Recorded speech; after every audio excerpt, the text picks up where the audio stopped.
हमारे इस देश के भविष्य सभी स्टूडेंट्स, सम्मानीय टीचर्स और स्कूल का समूह स्टाफ सभी को नमस्कार, सत श्री अकाल। आज वीर बाल दिवस के मौके पर हम सब यहाँ एकत्र हुए हैं,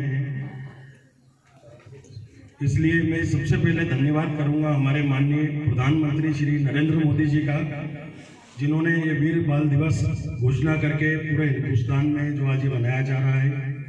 दूसरा धन्यवाद करूंगा स्कूल प्रबंधक समिति का, जिन्होंने ये कार्यक्रम का आयोजन किया है। उसके बाद धन्यवाद सरदार इकबाल सिंह जी लालपुरा साहब, जो राष्ट्रीय अल्पसंख्यक आयोग के अध्यक्ष हैं, जिनकी लिखी पुस्तक 4 साहिबजादों में से कुछ अंश मैं आपके सामने आज रखने वाला हूँ। श्री गुरु गोविंद सिंह जी के 4 साहिबजादे बाबा अजीत सिंह जी, बाबा जुझार सिंह जी, बाबा जोरावर सिंह जी, बाबा फतेह सिंह जी, इन चारों के इतिहास के बारे जानने के पहले जो इनमें जज्बा आया, वो कहाँ से आया, वो जानना बहुत जरूरी है। वो इनके गुरु पिता श्री गुरु गोविंद सिंह जी, गुरु दादाजी, गुरु तेग बहादुर जी, जिनकी पूरा जीवन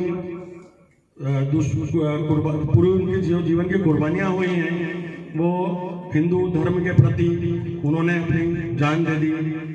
श्री गुरु तेग बहादुर साहब जी, जब औरंगजेब का राज था, उस समय जो औरंगजेब था उसने राज ऐसे ही हासिल नहीं किया था।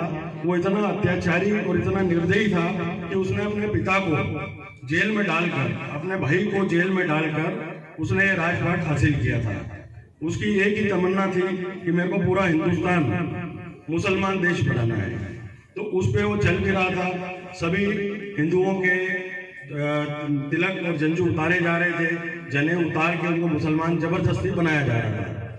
ये सब चलते हुए जब कश्मीर पंडित, उस समय के जो विद्वान पंडित होते थे, उन्होंने आपस में सलाह की। उस समय कृपाराम पंडित, जो कि गुरु तेग बहादुर जी का काफ़ी नज़दीकी था, उन्होंने सबको सलाह दी कि आप गुरु तेग बहादुर साहब जी के पास जाइए, वही हमारी मदद कर पाएंगे। सब इकट्ठे होके तेग बहादुर जी के पास गए। उन्होंने सारी पूरी व्यथा बताई कि साहब हमारे साथ ये सब चल रहा है, अब हम सहन नहीं कर सकते, क्योंकि अब हम लोग बहुत ज़्यादा लोग मुसलमान बन चुके हैं, और या तो आप हमारा साथ दो, नहीं तो ये सब हम मुसलमान बन जाएंगे। उन्होंने आश्वासन दिया कि बोले ऐसा कुछ भी नहीं होगा, जो होना था हुआ। अब आप आपके औरंगजेब को पत्र लिख दो कि अब मैं उनके साथ हूँ। आप अगर श्री गुरु तेग बहादुर साहब जी को मुसलमान बना लेंगे तो हम सभी हिंदू मुसलमान बनने के लिए तैयार हैं। ये बोल के उन्होंने एक पत्र उनको लिखवाया। ये पत्र लिखने के बाद श्री गुरु तेग बहादुर साहब जी ने अलग अलग राज्यों का दौरा किया, सभी को इकट्ठा किया, जिसमें सिख भी थे, हिंदू भी थे, सभी को अलग अलग इकट्ठा करके उन्होंने देश और कौम के प्रति जज्बा भरा। मुगलों के प्रति जो उनका डर था वो निकालते चले गए। जब औरंगजेब को यह बात पता चली, उस समय उसको पत्र भी मिल गया जो कश्मीरी पंडितों ने लिखा था। वो बहुत क्रोधित हुआ। उसने तुरंत ही गुरु तेग बहादुर साहब जी को या तो इस्लाम धर्म कबूल करवाने या जान से मारने का आर्डर किया। उसके पूरे वजीर और जितनी उसकी फौज थी, गुरु तेग बहादुर जी को ढूंढते रहे। गुरु तेग बहादुर जी उस समय अनंतपुर साहब से चलकर आगरा तक आ चुके थे। आगरा के ही वो एक बाग में रुके थे, वहाँ उनको गिरफ्तार किया गया, वहाँ से दिल्ली लाया गया। दिल्ली लाके उनको बहुत सारी यातनाएं दी गई, बहुत सारे प्रलोभन दिए गए कि आप इस्लाम कबूल कर लो तो ज़्यादा अच्छा रहेगा, आपको राजपाट देंगे, हीरे जवाहरात होंगे, जैसा आप चाहेंगे, महल होंगे। पर उन्होंने मना किया। उसके बाद उनको डराया धमकाया गया, उनको मौत का डर दिखाया गया, पर वो न डिगे न डोले।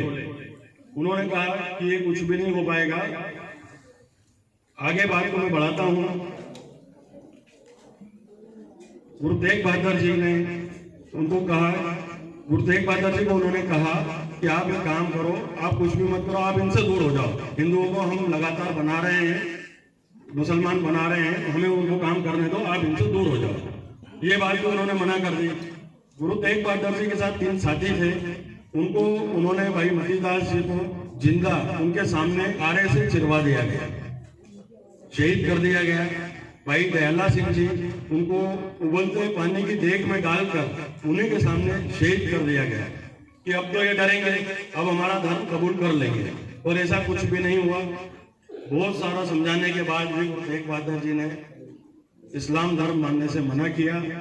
उनको फिर चांदनी चौक में एक दिन नियत करके वहाँ पर सबको इकट्ठा किया गया, जिसमें सिख भी थे, मुस्लिम भी थे, हिंदू भी थे, सबकी पूरी भीड़ इकट्ठी की गई और उस दिन उनको वहाँ पर शहीद कर दिया गया, जहाँ आज गुरुद्वारा शीशगंज साहिब है। उनको जब शहीद किया गया तो उनका पावन शीश और पावन धड़ कोई ना ले जाए, इसलिए उसमें पहरा लगा दिया गया। चूंकि उनको शहीद करने के बाद अफरा तफरी मच गई थी, बहुत ज्यादा भीड़ इकट्ठा हो गई थी।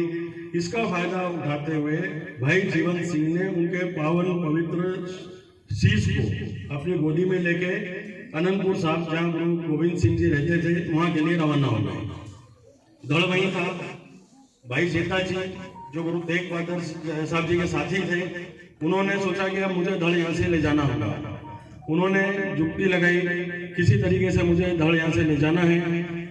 वहाँ उन्होंने भाई लकी शाह बंजारा, जो उस समय का एक बहुत बड़ा व्यापारी होता था, उसके रंगाड़े चलते थे 400-400, 500-500 एक साथ। उसने उससे सब बातें शेयर करी। उसने बोला हम ये काम करेंगे। और सारे के सारे रंगाड़े उन्होंने चांदनी चौक की तरफ से निकाले। चूंकि रंगाड़ों के निकलने से धुआं और धूल का गुबार इतना उठा कि वहां देखना सब कुछ बंद हो गया था।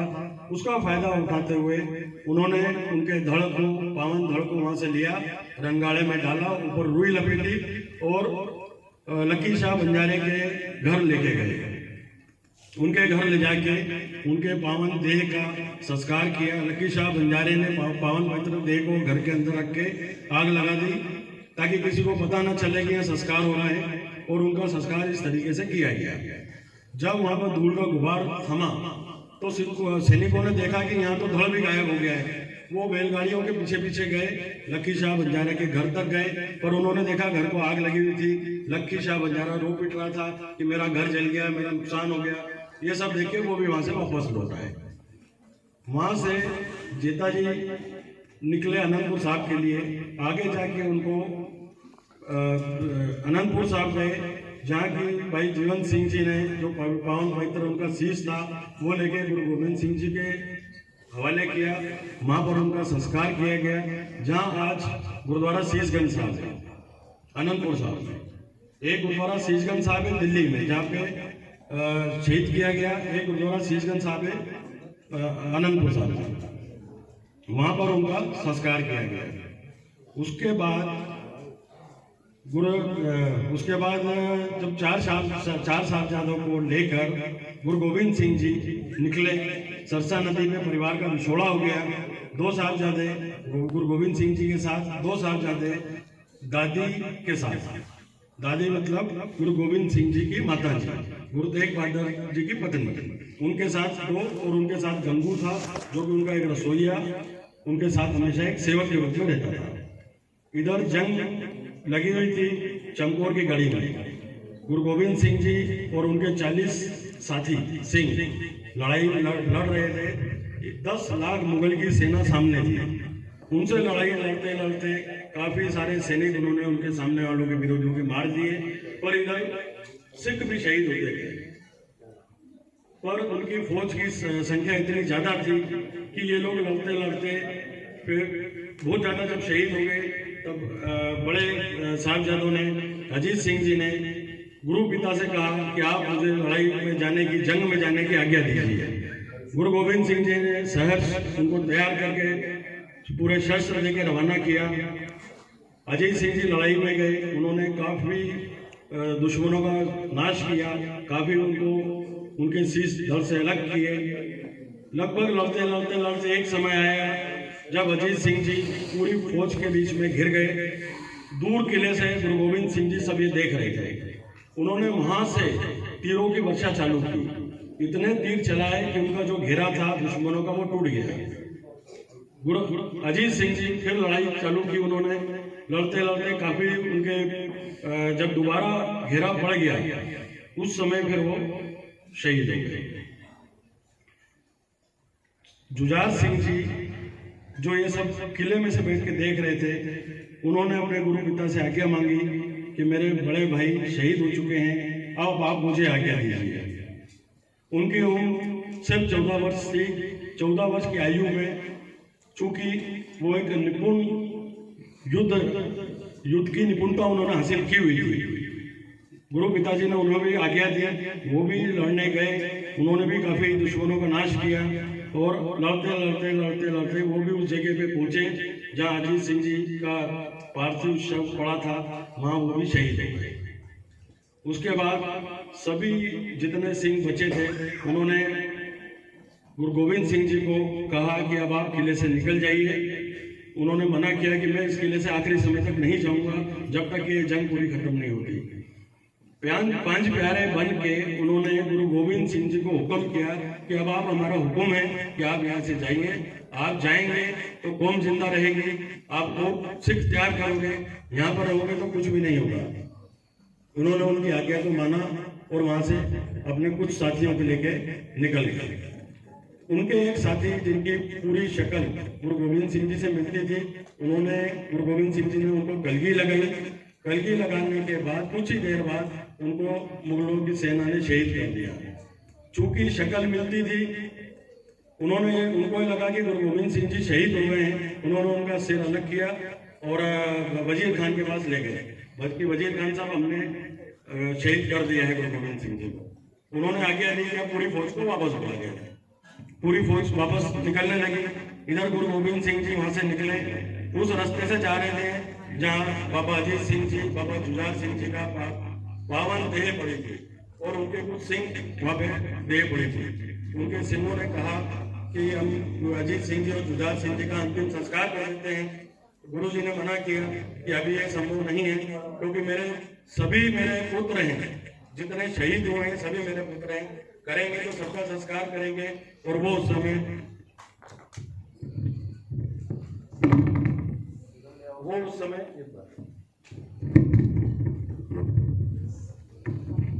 वो काम उस समय हो नहीं सकता था, इसलिए वहां से निकल गए। जब आगे नदी सरसा नदी में बिछोड़ा पड़ा तो छोटे दो साहिबजादे, साहिब जोरावर सिंह जी, बाबा फतेह सिंह जी, माता गुजरी जी जो उनकी दादी थी, उनके साथ गंगू था जो उनका रसोईया था, उनके साथ निकलकर मरिंडा गांव में गए, जहां पर वो एक झुग्गी में रुके। रात को जब सोने की मोहरें देखी गंगू ने तो उसकी नीयत डोल गई। उसने सोने की मोहरों वहां से चोरी करके पास के गांव में ले जाके गाड़ दी और बाहर आके शोर मचा दिया कि मोहरें चोरी हो गई। उस समय माता जी ने कहा कि मुझे सब पता है, मोहरें को रख ले पर शोर मत मचा, पर उसने नहीं माना और उस गांव के वजीर को जाकर खबर दे दी कि ये लोग यहाँ पर इस झोपड़ी में रुके हुए हैं। सिपाही आए, साहिबजादों को गिरफ्तार करके कचहरी में लेके गए। कचहरी में उनको पेश किया गया। कचहरी में पेश करने के बाद उनको तरह तरह के प्रलोभन दिए गए कि आप मुसलमान बनो, आपको राजपाट दिया जाएगा। पर इन्होंने टस से मस नहीं हुए, इन्होंने अपना धर्म नहीं छोड़ने की कसम जो कि इनके दादा, उनके पिता की थी, वो उसी पे अटक रहे। उन्होंने बोला कि आज आप सोच लो, कल आपकी पेशी होगी। अगले दिन फिर जब इनकी पेशी हुई तो फिर प्रलोभन दिए गए, फिर तरह तरह के जब मना करना किया तो उनको डर दिया गया। यहाँ तक कि उनको कहा गया कि आपके गुरु पिता को भी हमने शहीद कर दिया है, जबकि वो शहीद हुए नहीं थे। फिर भी उन्होंने बताया कि हमने गुरु गोविंद सिंह जी को भी मार दिया गया है, अब आप हमारी बात मान लो, नहीं तो आपको भी मार दिया गया। उन्होंने सब बात को नकार दिया और वहां से ठंडे बुर्ज में उनको रात को कैद किया गया। ठंडे बुर्ज में उनको ना खाना दिया जाता था, ना पानी दिया जाता था। मोतीराम मेहरा नाम का एक व्यक्ति था उस एरिया का, जिसने रात को चोरी से जाकर माता जी को और दोनों बच्चों को दूध पिलाया, दूध की उनकी सेवा करी। जब ये बात वजीर खान को पता चली तो वजीर खान ने उस मोतीराम मेहरा का भी सिर दर्द से जुदा कर दिया।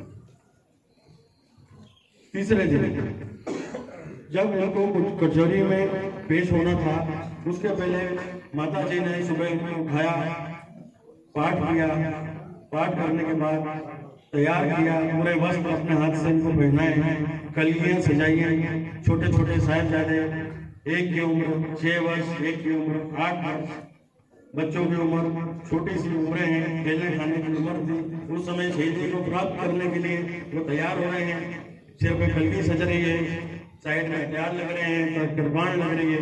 ये सब सजा के माता जी ने उनको कहा कि कुछ भी हो जाए, किसी भी हालत में अडिग रहना है, हमें धर्म के प्रति अडिग रहना है, हमें गुरु पिता को याद करके, गुरु दादा को याद करके किसी भी उनकी बात को नहीं मानना है। हमें वो जो भी सजा दे रहे हैं, हमें सजा मंजूर है, हमें शहीद होना मंजूर है, हमें धर्म परिवर्तन मंजूर नहीं है। ये बोल के सिर पे हाथ रख के उनको प्यार किया और वहां से रवाना किया। कचहरी में जब उनको ले जाया गया, जल्लाद तैयार थे, दीवार में चुनना था, ईंटें पड़ी थी, सब तरफ कोहराम मचा हुआ था, स्तब्ध थे लोग कि अब क्या होगा। छोटे छोटे बच्चे नींव में चुनने जा रहे हैं, जबकि वहाँ पर फिर एक बार फिर वजीर खान को समझाया गया कि ये इस्लाम के विरुद्ध है, ये काम आप मत करो, इसके अंजाम बुरे होंगे। हमारा इस्लाम धर्म बच्चों को इस तरह से शहीदी के लिए इजाजत नहीं देता है, पर वो नहीं माना। आखिर में उन्होंने दीवार में चुनने का आदेश दे दिया। जल्लादों ने दीवार चुनना चालू की, बच्चों ने सीधे खड़े होकर आंखें बंद करके सतनाम श्री वाहिगुरु का जाप चालू कर दिया। जाप करते रहे, ईंटों की जुड़ाई होती रही, एक एक लगती रही, बच्चे जाप करते रहे। बच्चों से पूछते थे, हर एक के बच्चों से पूछा जाता था, अभी भी बोल दो, अभी भी धर्म परिवर्तन कर लो, अभी भी धर्म परिवर्तन कर लो। और वो अपने स्मरण में इतने ज्यादा लीन थे कि उन्होंने किसी चीज का कोई जवाब नहीं दिया। जब ईंटें काफी ऊपर तक आ गई तो बड़े भाई तो छोटे भाई से कहा, बड़े भाई के आंसू निकल गए। छोटे भाई ने कहा, बड़े होकर रोते हो, मैं तुमसे छोटा हूँ, तुम मुझसे बड़े होकर क्यों रो रहे हो? क्या मौत से डर रहे हो? बोले नहीं छोटे, मैं मौत से नहीं डरता हूँ, मैं तो ये सोच रहा हूँ कि मैं तुमसे पहले आया हूँ और तुम मेरे से छोटे होके बाद में आने के बाद भी मेरे से पहले वीरगति को प्राप्त कर रहे हो, मेरे से पहले शहीदी प्राप्त कर रहे हो। ये बात होने के बाद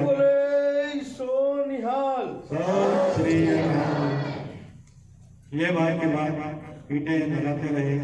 समय आने पर ईंटें जब पूरी हो गई, बच्चों के सांस बंद हो गए, बेहोश हो गए, उनके बाहर से ईंटें गिर गई, बच्चे भी गिर गए। उनको लगा कि शहीद हो गए हैं, और उनकी अभी भी सांसें चल रही थी। वजीर खान ने आर्डर किया कि अभी भी सांसें चल रही हैं, उनकी सांस की नलियां काट दी जाए। उनकी सांस की नलियां काट कर उनको शहीद कर दिया गया। ऐसे हमारे साहिबजादे शहीद हुए हैं।